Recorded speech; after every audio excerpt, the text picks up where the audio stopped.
Hello नमस्कार दोस्तों, welcome to my YouTube channel exam अध्ययन। विद्यान की बात करके संपाद की है टकराव की ओर अमेरिका और रूस। शिवकांत शर्मा है ये जो संपादकीय को लिख रहे हैं, और लेखक बीबीसी हिंदी के पूर्व संपादक भी हैं। वेनेजुएला पर हमला करके उसके राष्ट्रपति मादुरो को पत्नी समेत अगवा कर लेने के बाद राष्ट्रपति ट्रंप ने डेनमार्क के स्वायत्त द्वीप ग्रीनलैंड को छीनने की मुहिम तेज कर रखी है। ग्रीनलैंड दुनिया का सबसे बड़ा द्वीप है जो कनाडा और यूरोप के बीच उत्तरी अटलांटिक महासागर में फैला है। उत्तरी ध्रुव से सटा होने के कारण तटवर्ती पट्टियों को छोड़कर इसका 80% से अधिक भूभाग बर्फ की एक से 3 किलोमीटर मोटी परत से ढका रहता है।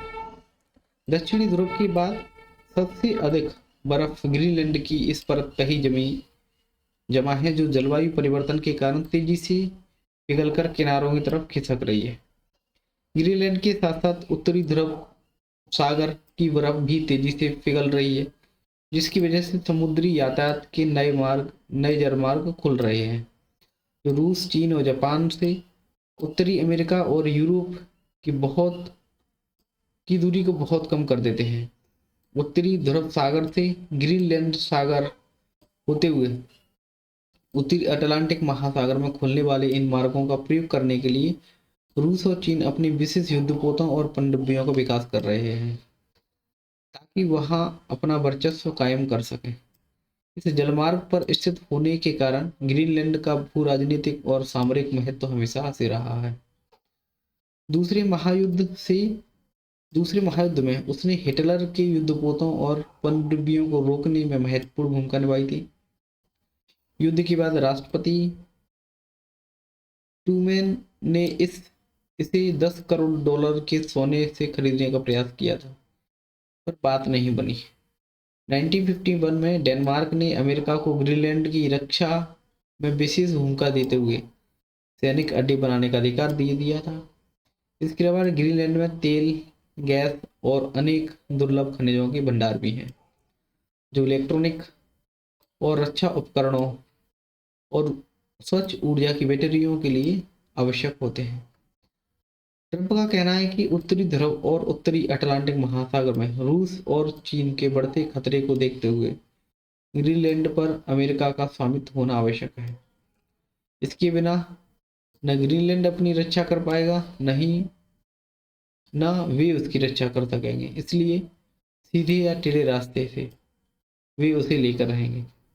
उन्होंने भी ग्रीनलैंड को खरीदने का प्रस्ताव रखा था, लेकिन डेनमार्क और ग्रीनलैंड ने कहा कि उनका देश बिकाऊ नहीं है।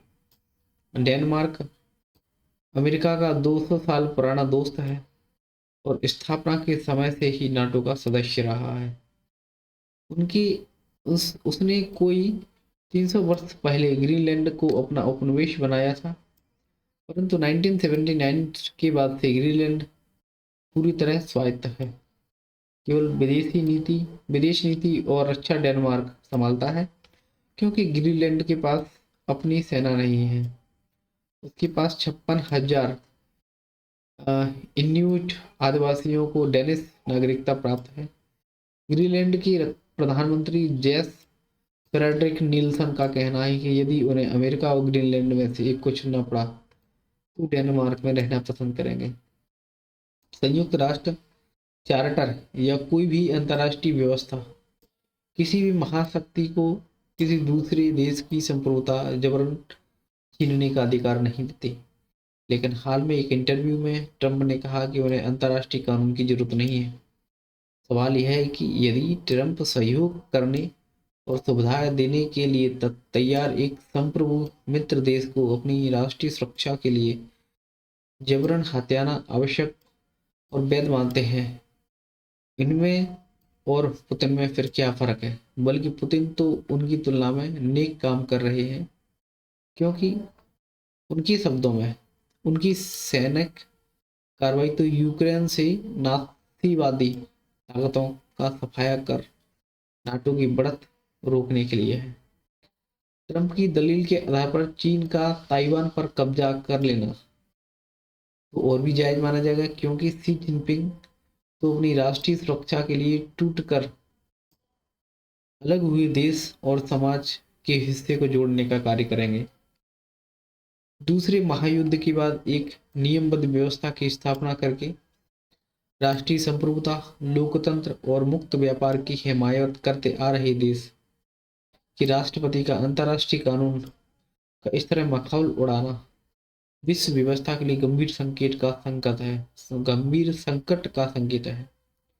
इस स्थिति के लिए काफी हद तक यूरोपीय संघ और अमेरिका से इतर नाटो के देश खुद जिम्मेदार है।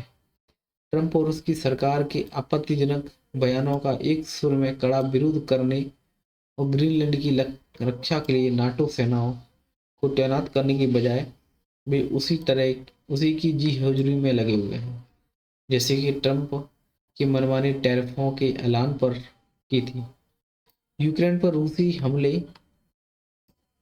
की कड़ी निंदा से बचने के लिए भारत और चीन जैसे दक्षिण गोलार्ध की प्रमुख शक्तियों की निंदा करने वाले यूरोपीय देशों ने वेनेजुएला पर ट्रंप के हमले पर जैसे बगले झांकी, उससे भी उनकी खासी फजीयत हो रही है।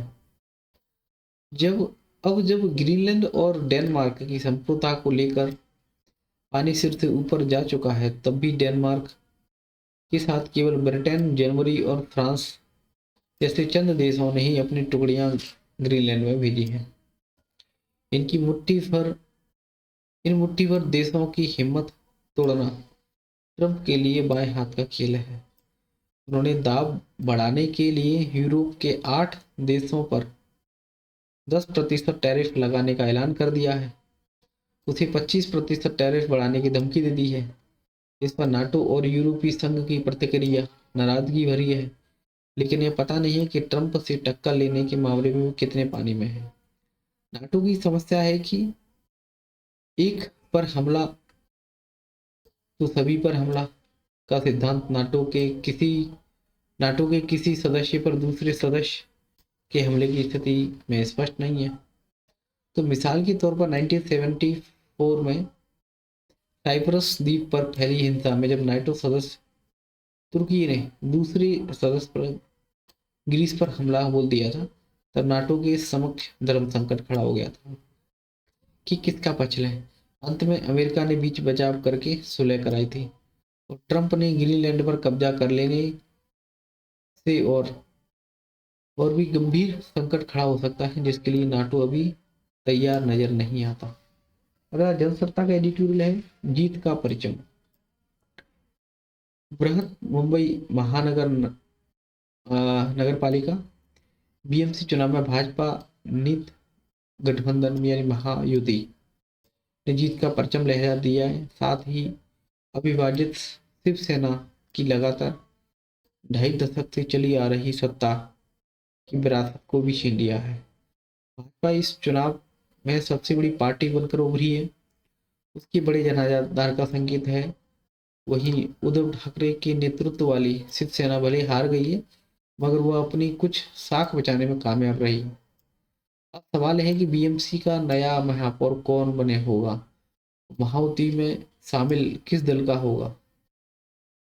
इसको लेकर जीत हासिल करने वाले गठबंधन के बीच जो आजमाइश भी शुरू हो गई है। हालांकि एकनाथ शिंदे के नेतृत्व वाली शिवसेना को भाजपा से काफी कम सीटें हासिल हुई हैं, मगर वह महापौर की दावेदारी में बनी हुई है। सवालों और सियासत के इस क्रम में यह उम्मीद ज्यादा महत्वपूर्ण है कि बीएमसी की नई सत्ता मुंबई के संपूर्ण विकास के नए द्वार खोलेगी।